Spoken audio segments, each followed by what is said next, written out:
Hello and welcome to this module on how to avoid requests for information, also known as requisitions.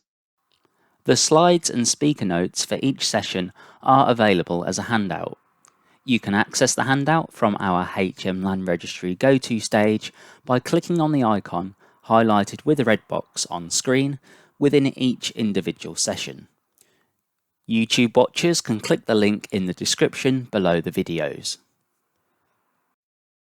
Sometimes we cannot complete a registration application because some of the information we need is missing, incomplete, or incorrectly applied.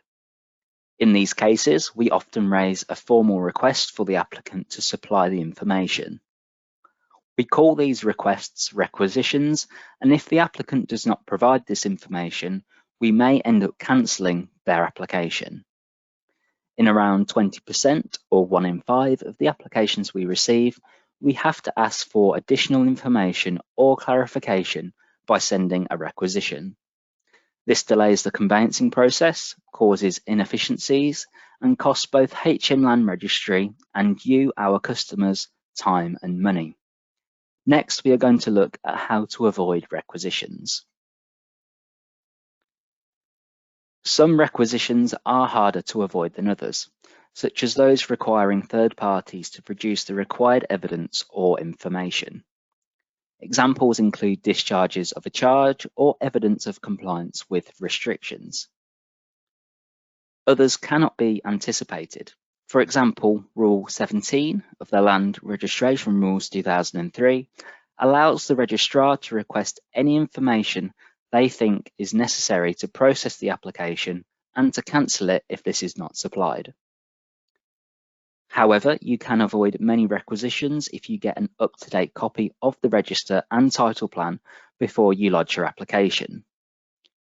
We consider at least 40% of all requisitions we raise to be avoidable, and we will concentrate on these in this presentation.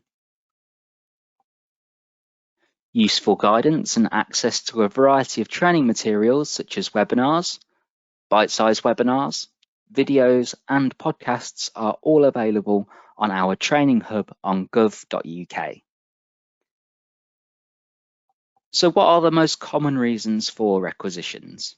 They are probably, unsurprisingly, restrictions, forms and deeds, variations in names, and execution.